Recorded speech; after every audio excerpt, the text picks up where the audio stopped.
Recording is rolling. Welcome to Wednesday, December 15th.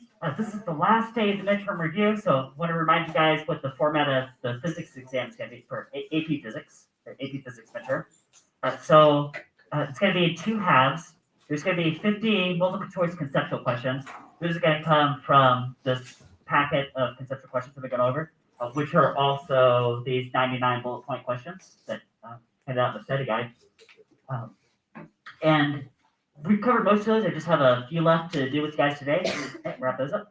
The other half of the exam is going to be 10 multiple choice problem solving questions. Those will be 5 points apiece. It's a 50 points here, 50 points here. Okay. And over the last week, I've gone over with you guys every single question that you guys could possibly see. So as long as you've been keeping good notes, I mean, you guys know this exam is open notes, right? Keeping good notes in the last week, then you should be plenty good to go. Or like any notes from the whole semester, bring those in, that's fine. You guys know also, you have on your desk, you're gonna have this available. Right, so AP formulas, variables and units, another review page, right, you guys got all those too. So there'll be class sets of those around. Yeah. Is there a rotational inertia table in this packet? There is not, let's see what's the closest thing I have to that. No, there is, okay. So rotational inertia, yeah, there is no table for that. If I want you to solve something that involves rotational inertia, then I would tell you what the rotational inertia is for some shape. Like for example, if it was a solid cylinder rolling, I would tell you, oh, that's 1/2 m r squared. If it was like a ball rolling around, I tell you that's 2/5 m r squared. So I would give that to you. And same thing on the actual AP exam in May. That's not something they would want you to expect you to memorize. So you guys got that. Let's take a look at this schedule. This has been posted to Classroom for a long time. So tomorrow is your first exam. That's 7th period. You'll have half-hour classes leading up to that. Now, I'm not going to be at school tomorrow because of jury duty. I really hope that's only a one-day type thing. I hope I'm back at school Friday. Friday, you guys are going to have exams 1 and 6. Then Monday, it's 2 and 5. And then Tuesday is 3 and 4.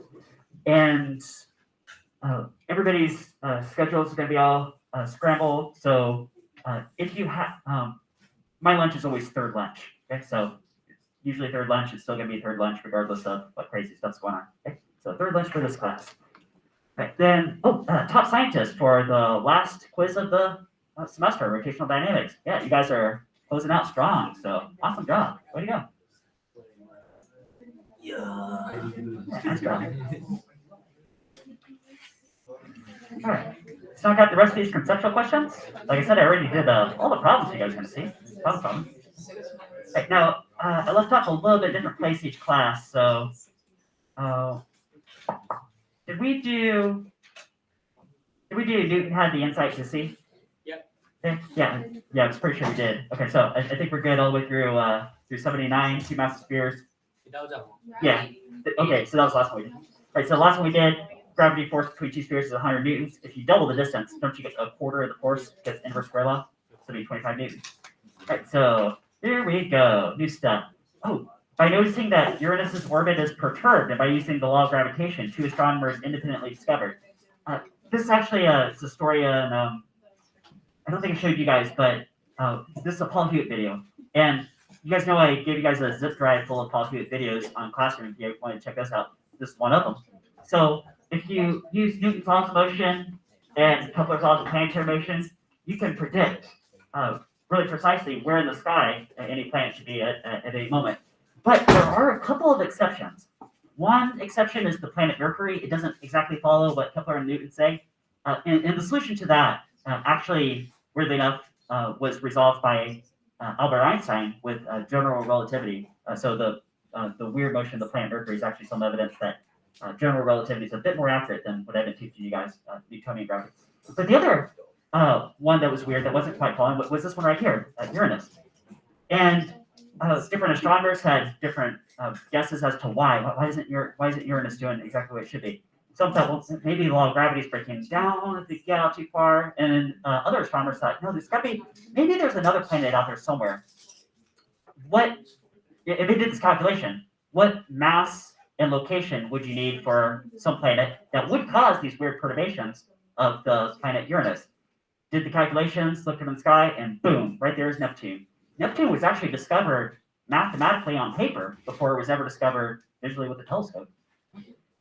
The force of gravity on you is greatest when you're standing. There was a graph I did with you guys back in the day. I'm gonna walk up right here. So, you guys remember Earth, surface? I'll label some things. Let's say this planet has a fixed radius, capital R, but relative to the center, say you've got a spiral staircase, could go all the way down to the center. Okay. Extending outward from the center, I'll have some general radial distance, lowercase r. Okay. Now you could take the spiral staircase all the way down to the center. You could also take off in a rocket and get further away from her. Okay. So you could change your distance relative to the surface. Now, all of us have lived our entire lives at the surface, so that's what we know and our brains can crunch and comprehend. Okay. But let's do a general graph of what is the gravity force on you at these different locations. And I'll put a special location on here, capital R, the surface of Earth. So, at the surface, you have some weight. Yeah, that's what all of us can understand. All of us have lived our entire lives at the surface. We've experienced this one point on this graph. That's it. So we have. What if you did tunnel down to the center? Well, would your weight be right at the center? 0. Right? If you take a scale with you, you try to stand on the scale. Well, there's a problem right there. Where's the floor to even stand on? Right? There isn't. You'd be floating around like an astronaut. So at 0, distance from the center, you have 0 weight. No, I'm pretty sure I proved with you guys that this is actually a linear relationship. You can, that's some college physics right there. Right, so if if you assume uniform density of the dirt and blah, blah, blah. So long story that led to that. You take off in a rocket. You guys remember that, so this one is force is proportional to R. I guess we'll say that much. Take off in a rocket. Isn't the gravity force on you equal to G-M-M over R squared? You guys remember that? Hey, that's an inverse square law, isn't it? Right, that's why it's like 1 over x squared type. If you guys see the most you'll ever weigh is right here at the surface. Tunnel down, your weight goes down. Take off in a rocket, your weight goes down. That's the answer to this question. Force of gravity is greatest on you on Earth's surface. The reason the moon does not fall into Earth is why. Let's say Earth's gravity field of the moon is weak. Maybe you can make a case for that. Probably not the best answer. The moon has sufficiently large orbital speed. I like that answer. That's probably what we're looking for. See, gravity pull of other planets holds the moon up. The moon has less mass than Earth. So I like the orbital speed context. Speaking of which, do you guys remember orbital speed for approximately circular orbit is square root g m on r? You have to go like this fast, this expression to orbit something. Okay?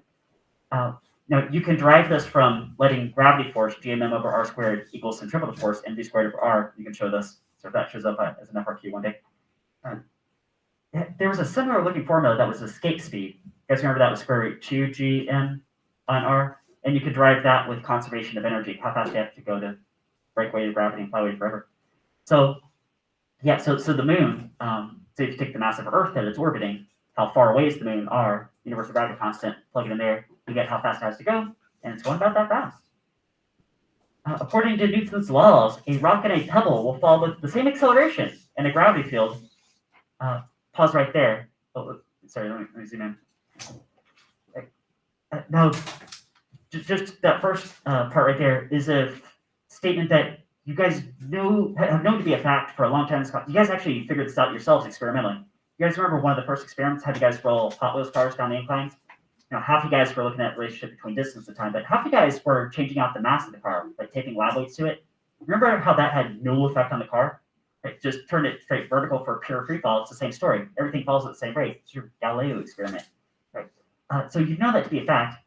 And then a few weeks later, we got into the reason why that would be. There's a Paul Hewitt video. I don't think I showed you guys. Did I show you guys a video that involved like 2 kids on an island with a Hershey bar? Yeah. Okay, so it's that one. So remember, you dropped light object, heavy object, which is the ground first. And it boiled down to Newton's second law of motion, net force divided by mass. So force, the net force would be only one force, the weight. That would be weight, right? Weight divided by mass. And that acceleration, net force, if that's weight, isn't that like mg? The acceleration would be pure free fall, wouldn't it? A would be equal to g. So the answer then is that even though the weights are different, the ratio of force to mass is the same. The value of acceleration due to gravity, lowercase g, let's think about what that is. Lowercase g, isn't that g m over r squared? Okay. So universal gravity constant is 6.67 times 10 to the minus 11 metric units. Mass of the planet divided by radial size of the planet squared. And if you plug in the values for Earth, right, universal gravity planet constant, mass of Earth, radial size of Earth squared, you should get 9.8 meters per second squared. So back to the question. Does lowercase g depend on universal gravity constant? Yep. Does it depend on mass of the Earth? Yep. Radial size of the Earth? Yep. Is it different on different planets? Yep. The gravity field strength at the center of Earth. Oh, we just did this. Center of Earth. Guys, what's the gravity field strength at the center of the Earth? Zero. If you were to weigh yourself in an elevator that's in free fall, what would you weigh? Standing on a scale, the elevator, somebody cuts the cable. What do you feel like? Other than terrified. Probably weightless, right? Weightless, zero weight. Okay. Do you guys remember free body diagram? Okay. Elevator, center mass. This thing has a weight, mg. Okay. Maybe there's a tension in an elevator cable.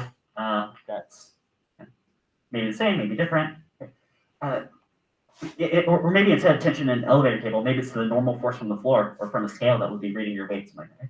You guys remember we were able to derive this. Tension in the elevator cable, or normal force from a scale, is m times g plus or minus a. You guys remember that? Okay.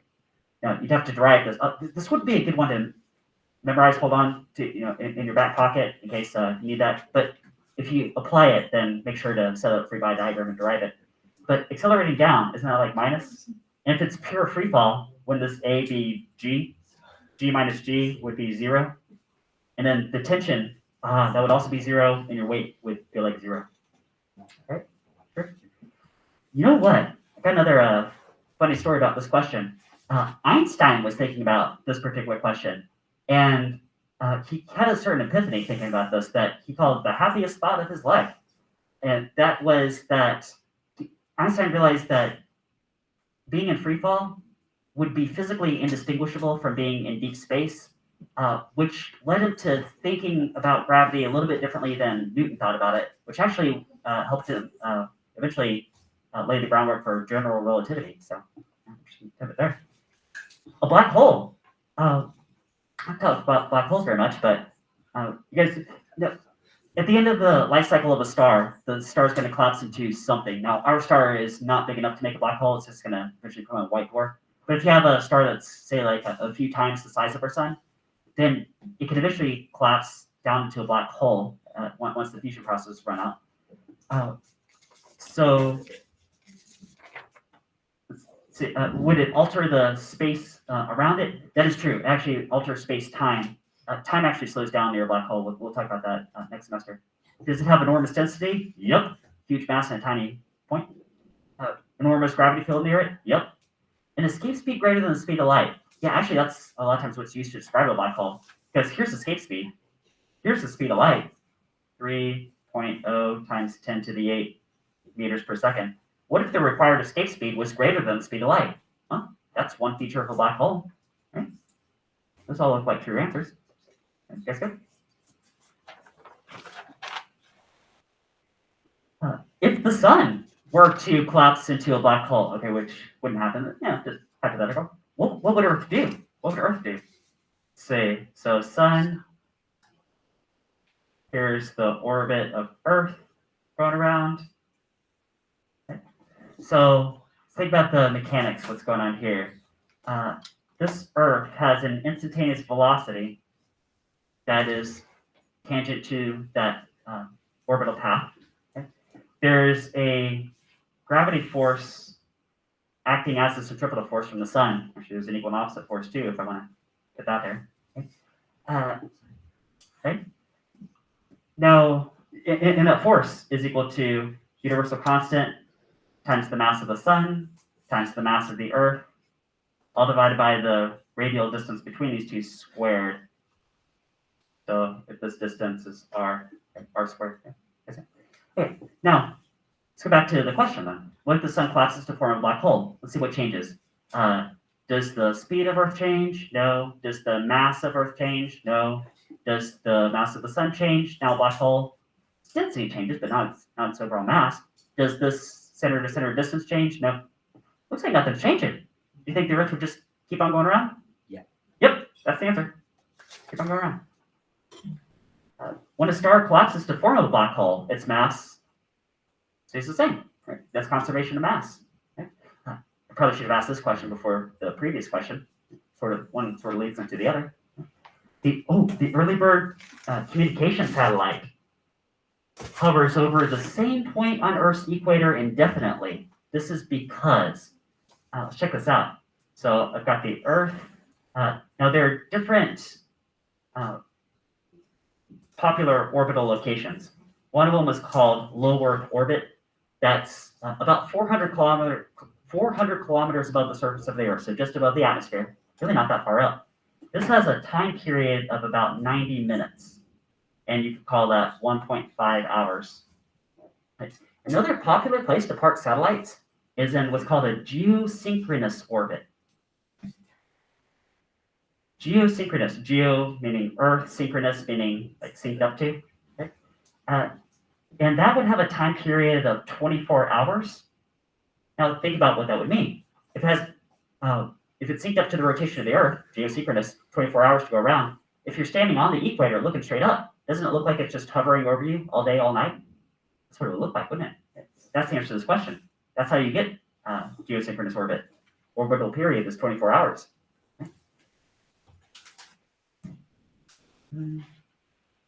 91. Compared to the period of a satellite in orbit close to Earth, the period of a satellite in orbit far from Earth. Oh, guys, what's happened to this time period? 1.5 hours, 24 hours. Is it getting bigger, bigger, bigger? Takes more time to orbit. If you went out to the moon, this picture is not the scale, but you guys get the idea. The moon. Isn't the orbital period something close to 28 days? 28, 29 days, something like that. Right? Yeah, so the further out you get, the more time. Actually, Kepler nailed down exactly the relationship between how far and how much time before Newton even came along. That was Kepler's third law of planetary motion. And then Newton's equations explain why and confirm that. Where does a satellite in an elliptical orbit have the greatest kinetic energy? Let's do Earth. Let's do satellite. This thing's nice elliptical orbit. I'm going to dash that. Just go ahead and look by it. Elliptical orbit. Okay. You guys remember one day I gave you guys a loop of string, 3 pencils, and you guys made like a triangle shape and then like drew all the way around? Okay. That's one way to make an ellipse. Now you guys know circumference of a circle is 2 pi r. What's the perimeter of an ellipse? Huh? Nobody knows. That's one of those mathematical mysteries out there. But let's think about the mechanics of this. So here's what the satellite looks like. It's going vroom, vroom, vroom. Changing its speed, right? Looks like it's really slow out here, which means very small kinetic energy, but very large distance from the Earth, which means a lot of potential energy. But vice versa on the other side, moving really fast here, lots of kinetic energy, but pretty close to the Earth, so not very much potential energy. Okay? But if you add up kinetic plus potential, do you get the same amount of energy all the way around? Yep, that's conservation of energy, because the Earth satellite system would be a closed system, so energy is conserved. So the sum of those is the same mechanical energy all the way around. So greatest kinetic energy is at the point closest to the planet. What remains constant for a satellite in elliptical orbit? I would say it's total energy. We just talked about that. Is that true? Acceleration is, okay, so we sort of gotten to the end, and these last few questions are just like question here, question there from around.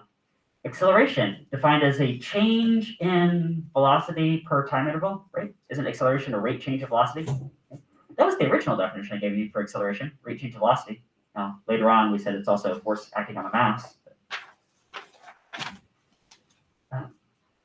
Speaking of which, there's exactly the acceleration produced by a net force is, let's see, Newton's second law of motion. Acceleration is a net force acting on some mass. There's Newton's second law of motion.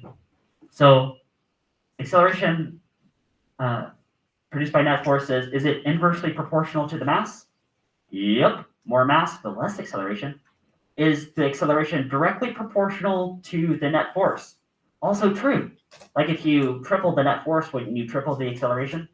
That's called a direct relationship.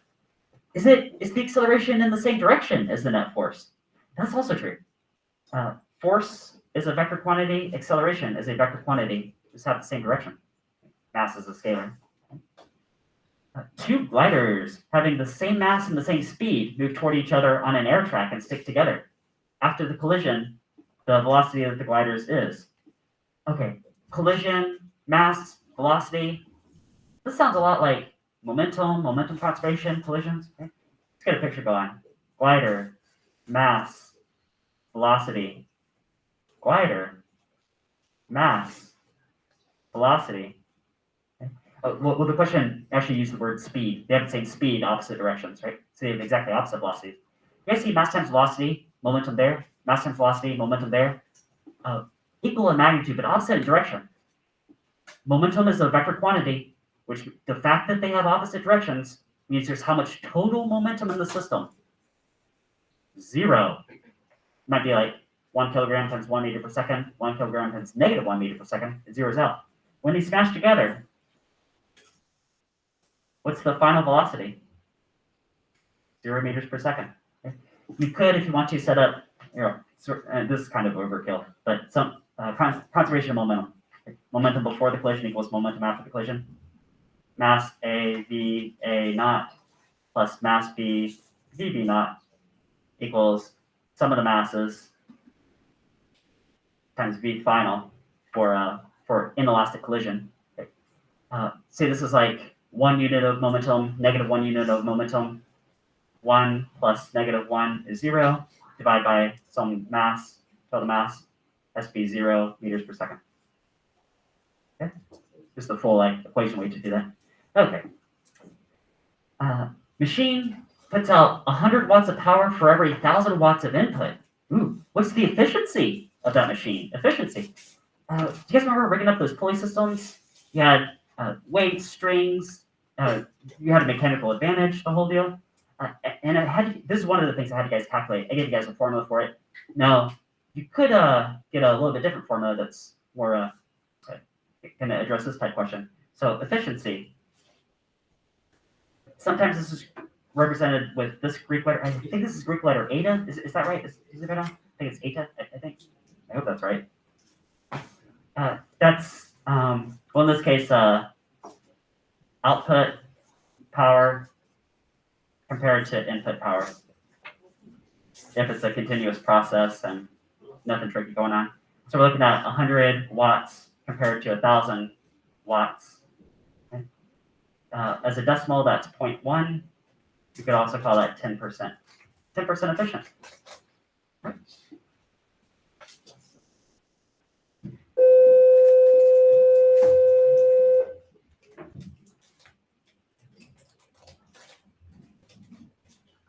Yes, sir? Potential energy is an object has because of its speed. No, that's kinetic energy. Temperature probably sounds like thermal. Shape, color, they seem like junk answers. Oh, location, height. Hey, isn't potential energy either mgh? If you have a constant gravity field, and if you go universal, like leaving a planet, you might even say negative g m on r.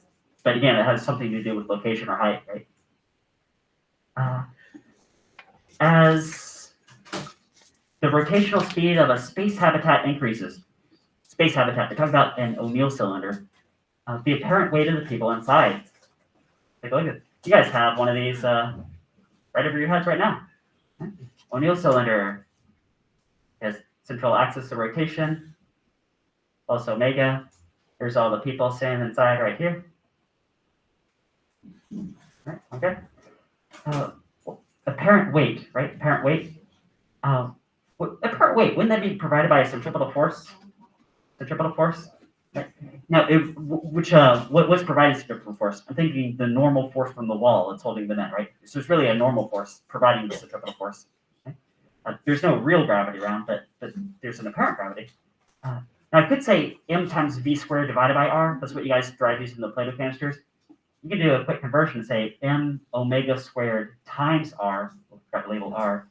R is the distance from the center axis to the edge, right? So distance r. So omega squared times r for centripetal acceleration, and then times each individual mass to get their individual force. So if you increase omega, if you increase the spin rate, what happens to the weight of everybody inside? Go up. It would go up. What about this? What if you spin twice as fast? Their weight would go up by a factor of what? 4. Because factor of 2 squared is 4, right? 4 times as heavy. Guess it? Guess good? All right, that's it. So, trying over with you guys all the conceptual questions. We did finish all the problems yesterday. We're sitting in pretty good shape. Let's do this. Let's do a Kahoot. You guys ready for a Kahoot? All right. And then I think we'll have some time after, and then if we do, I want to look at the AP equations with you guys. All right. So share screen 2. Pull up. All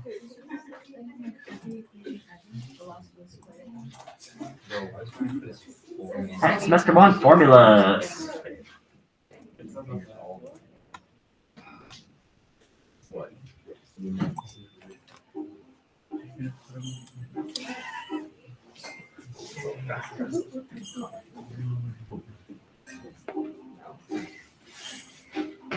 No. Well, that's Can't even get into that's just you.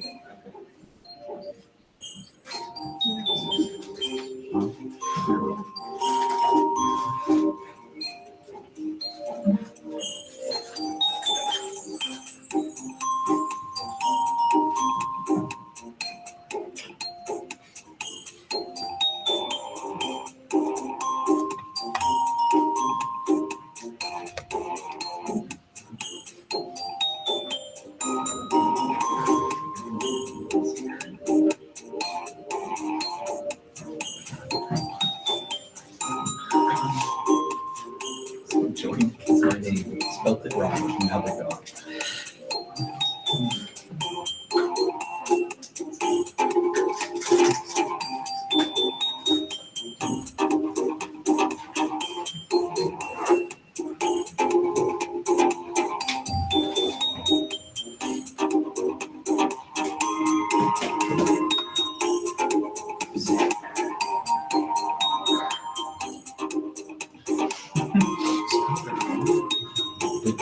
You still spelled my name wrong. Oh, okay. There you go. It's one. All right, I don't see a VTV news for you guys, so keep an eye on that though. Here we go.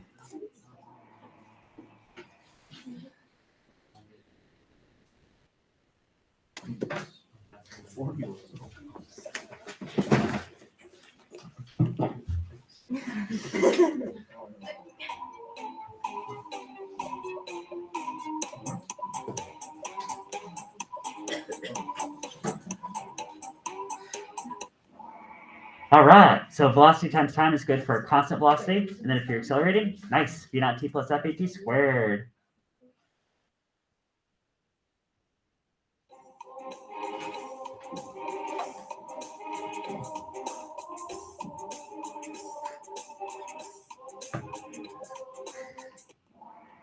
either rate change of displacement or acceleration times time.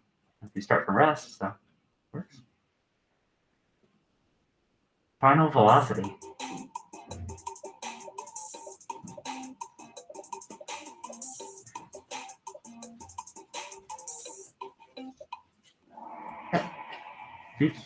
V naught plus AT.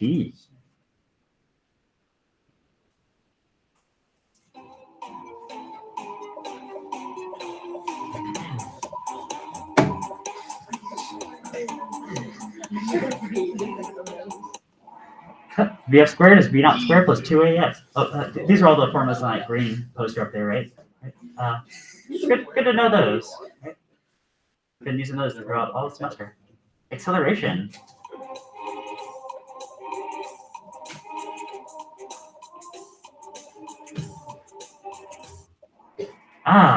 Yeah, so the original way I told you guys was rate change of velocity, and more recently, Newton's second law of motion, force on mass. Christmas color answers.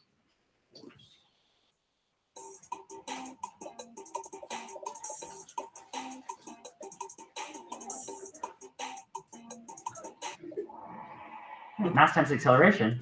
Also, a rate change of momentum. Who put that? Yeah, somebody got that. Somebody got that. Probably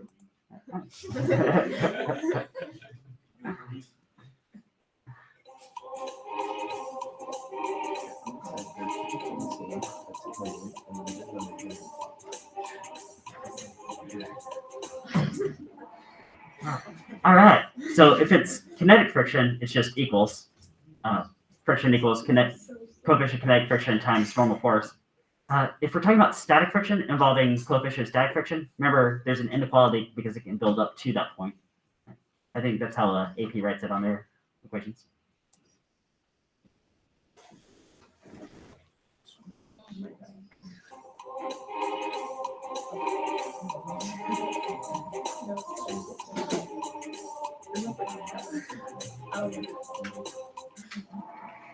All right, couple guys. You guys remember, this is called Hooke's law. You guys remember Hooke's law? F equals kx. F equals kx, right? Now, if you pick the yellow one, that's related to spring. That's not spring force. That's spring what? tension. No, it's energy, spring energy. So the yellow one is energy stored in a spring, which is actually the area under. Like if you do like F equals kx, that would look like just a line with the slope k. The area of that triangle that it would produce is also 1/2 kx squared. Energy stored in a spring.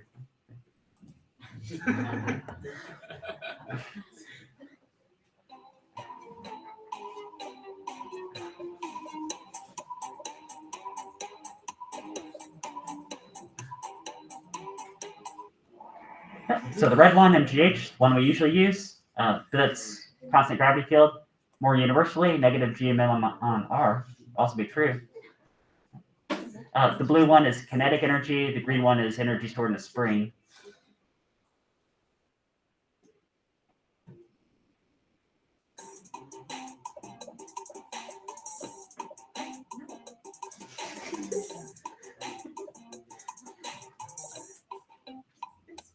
Yeah, 1/2 mv squared, energy of motion.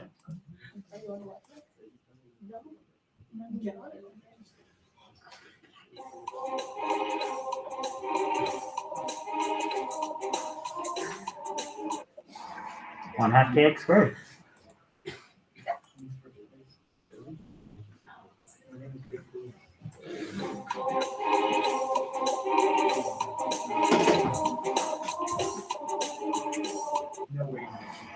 Work is force times distance, right? Force times distance, right? Isn't that also the area under a force versus distance curve? Force times distance. Okay?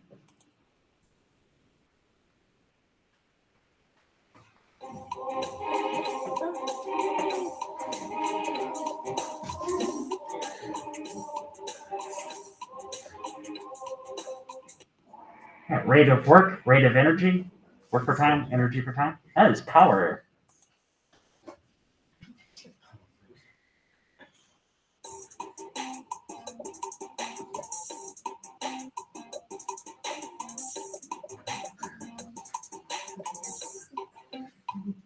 Yeah, mass times velocity. That's momentum. That's what's conserved during collisions. Guys, acceleration times time? What is that? Velocity? Right. Mass times velocity is momentum.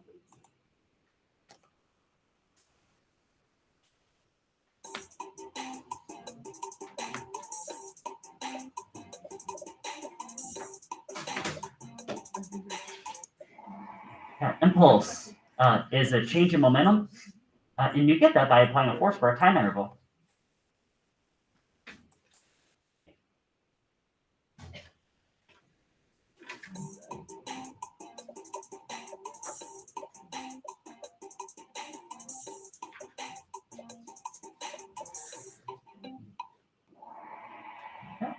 There you go. That's angular displacement. How far is something turned? Right? Now, if it's constant angular velocity, like the Earth spins constant rate, the green one's fine. But more generally, the red one. Yeah.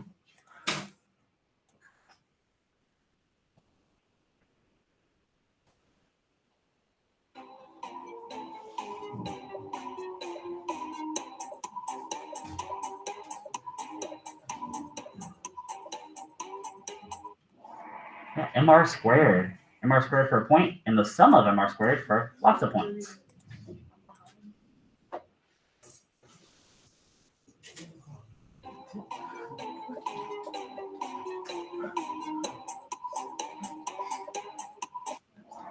Yeah. It does end up being half MR squared for, say, a cylinder rolling down a hill. That's not something you have to memorize. It's good to know, though. Right? Get that off a rotational inertia table. So on the test and exams, will we need to know any of the rotational inertia numbers, or will it tell us all? Okay, so good question. On any of my quizzes or tests or exams, and also for AP, you would not be expected to memorize any of the rotational inertia values for any of those shapes. So if you have to apply something like that in next few days, because I did do a problem that involves something like that, I would say, like, for this shape, the rotational inertia is such and such. Okay. So yeah, if you had like here, give you guys a visual here. Give you guys a few visuals. Okay. Suppose you had like a ring rolling. I would tell you that I is equal to MR squared. If you had a solid cylinder rolling, I would tell you that's half MR squared. If you guys had a solid sphere rolling, I would tell you 2/5 MR squared. So yeah, I would give that to you so then that you could apply it. Right. And so centripetal force, mv squared over r, is really good for, say, like a ball on a string winding in a circle. M omega squared times r is good for like O'Neill cylinders, turntables, discs, that sort of thing. Right? But they're equivalent though, right? Centripetal force.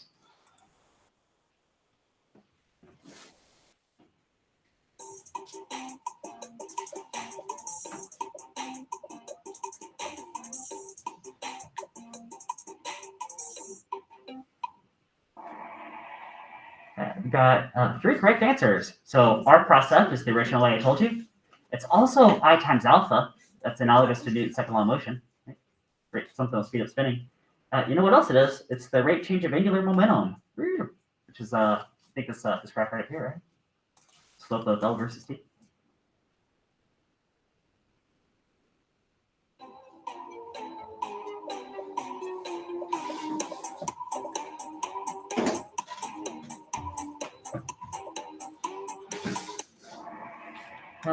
Yes, you got GMM over R squared. Awesome answer. Mass times gravity field is good for like localized to the surface of a planet. What is if you did negative GMM over R, that would represent some kind of potential energy, but you need the negative sign. And GM over R squared, that is something, but it's not a force, it's a what? Anyway, does that green one look like the blue one, just divided by that mass? What happens when you take a force and divide by mass? You get an acceleration. This could be like the gravity field, like an acceleration, like 9.8 meters per second squared.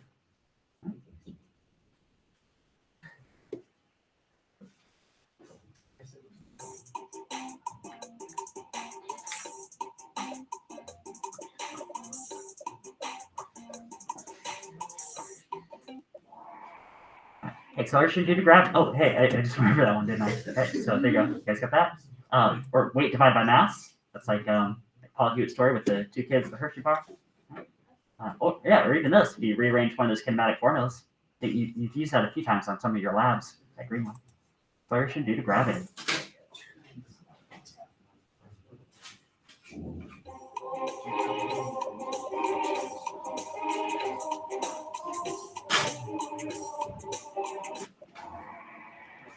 Yeah, because whenever you see area for some graph, isn't it like multiplying the two axes together? Like the area of, say, a rectangle is just base times height. So any shape in general has something to do with base height. Like a triangle is 1/2 base height. So that's what is velocity times time? Well, that's displacement, right? That's not. Now, if it said the slope of v versus t, that would have been acceleration. But yeah. Area, displacement.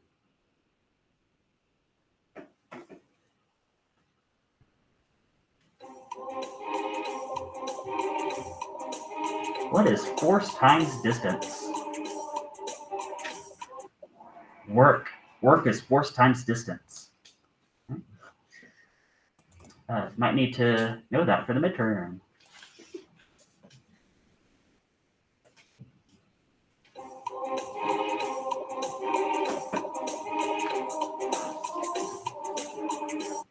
Force times time. Yep, impulse, which is a change in momentum. Awesome. I need to know that for the midterm too. And this question, last question, those are, they've got to be on the AP exam in May. There's no way they couldn't be. Right, so force versus distance, area is work. Force versus time, the area is impulse, change in momentum. Yeah.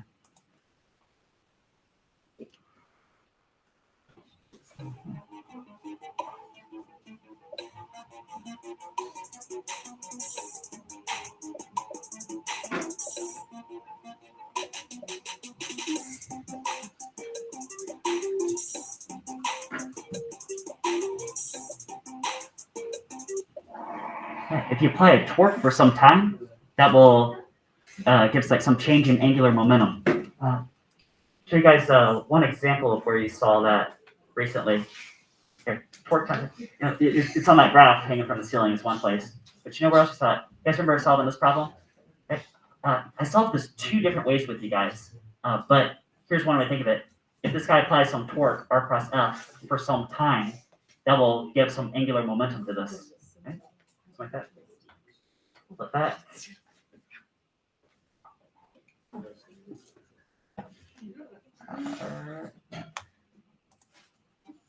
Oh, that was the last question.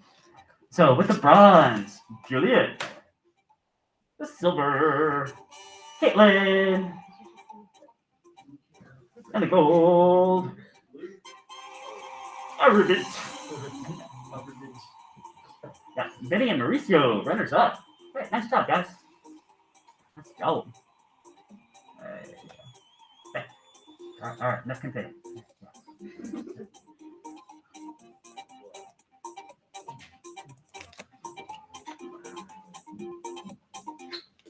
All right, so back over here.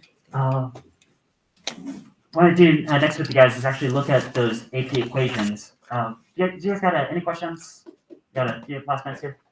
All right, so let's look at these because good idea. I know we've used a bunch of formulas obviously from this page, but it's probably good to, if you haven't yet spotted like what's what and where these things are. Okay? So figure that out. You guys remember those three kinematic formulas on that green poster over there? Right. Well, here's here they are. Right. X equals v naught t plus f a t squared. Now, AP does location instead of displacement. So they say your final location is equal to your initial location plus da da da. Okay. This is a little bit different than I write it. The second equation I give you, AP lists first, and that's final velocity equals initial velocity plus the acceleration times time. Now they get all fancy with subscripts. The sub x just means along the x-axis. So you can say y-axis, the axis, just along some axis, because these are vector values. And then final velocity squared equals initial velocity squared plus 2ax. Where I say x for displacement, they say the difference of position for displacement. Oh, Newton's second law of motion. Acceleration is a net force on a total mass. Two different ways to say that. Sum of the forces on mass, net force on mass. Hey, there's little arrows above the variables. That means that those variables are what kind of quantities?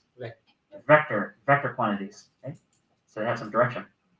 We got friction force is coefficient of friction times normal force. Okay?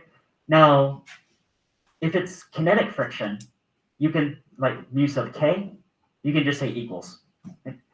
If it's static friction, then you can build up to some friction. Here's why. I did this for you guys before. So you got some object. Now, if the object is sliding past this paper, then the applied force and the normal force. Remember, the normal force would just balance the weight in this case. There's some ratio that's between this paper and this paint. Okay? But what if I do this? What if I have this thing parked and I start pushing on it? I apply a little force. Now there's a little friction force back. How about a medium friction force? Medium push force. I'm getting a medium friction force. So it's like that force is building up because it's all static. So if it's static, that's where the inequality comes in. It's like building up to that point. Got centripetal acceleration, v squared over r. Centripetal force would be mass times that, right, mv squared over r, which AP did not list, but you guys can use Newton's second law of motion, put these two together. Okay. You know what else AP didn't print is the angular velocity version of this. Centripetal acceleration is omega squared times r. Sometimes that's useful. Okay. We got momentum, p equals mv. Momentum is mass times velocity, conserved during collisions. We got impulse, change in momentum, which you get by applying a force for some time interval. If you see a graph, force versus time, the area under force versus time, that's like doing force times time, would also be change in momentum, impulse. You got kinetic energy, 1/2 mv squared. You got, say, change in energy. Oh, well, that's what work is, right? Work is a change in energy or something. Okay. That could be force times distance. Oh, look at that subscript they put on force. Two parallel lines. So it's saying the parallel force times distance. I've been calling that a dot product. So force dot distance. Okay. That's like the parallel components multiply. Okay. You can also call that force times distance times cosine of the angle between them. Whenever you see something like this, like either cosine or a sine like baked into a formula, be really careful as to what the reference angle is, because sometimes, like this angle is the angle between these two vectors. Okay? And if the angle is 0, guys, what is cosine of 0 degrees? 1. 1. It is. Yeah, cosine of 0 is 1. That's how you maximize cosine, is to have 0 degrees between the two. Okay, so if they're in the same direction, it's just force times distance, isn't it? Okay? But be careful, because you might be looking at a picture that actually references like the complementary angle or something. So careful about that. Power, change in energy per change in time. So how much energy was done in what time interval, or sometimes work per time. You could do that too. Right? Okay. Then they throw in some rotational stuff here. So hey, look, it's x equals v naught t plus half at squared, except the rotational equivalent. So theta, angular displacement, how far did a turntable turn?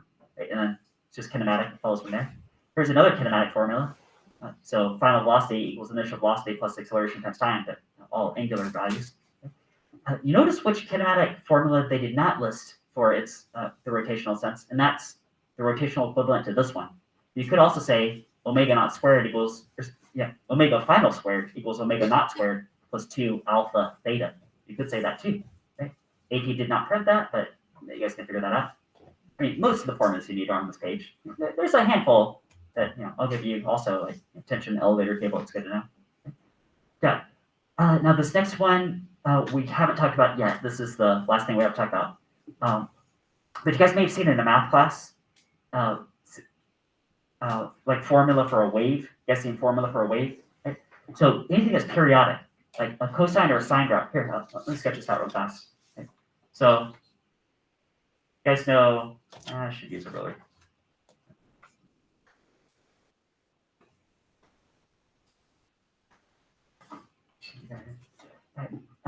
You guys know a sine curve looks like this. This might be, for example, let's do x versus theta.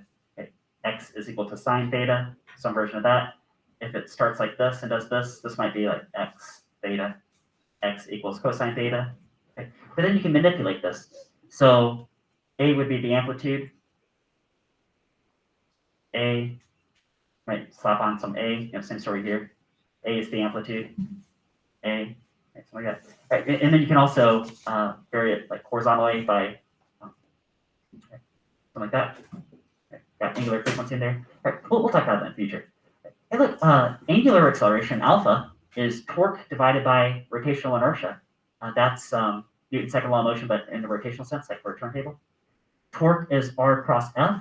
Oh, look at that, what they did for R cross F for cross product. They did the perpendicular components of radial distance of force. Same thing as cross product. Angular momentum, I times omega. This is analogous to P equals mv. Right? Hey, you guys apply this for, like, you guys remember the ice skater questions? Right? This was conserved. So then, if you bring your arms in while you're spinning, you speed up spinning faster. We got angular impulse. So a change in angular momentum is torque times time interval. This is analogous to just regular linear impulse is a force multiplied by time, right? Right. Also, I think it's that poster hanging from the ceiling right there. Right? Torque versus time, the area under that is acquired angular momentum. Okay? Real fast, that's also one way to solve this question. Okay? This torque for this time results in some angular momentum is equal to I times omega. I, omega, solve it. Boom, boom. There's how you solve that in like 5 seconds. You guys got, I don't know why AP lists these formulas in this order. It seems a little bit scattered, but sorry.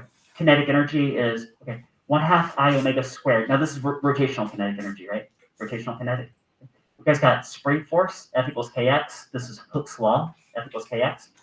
Now, if you do an F versus x graph, that's going to look like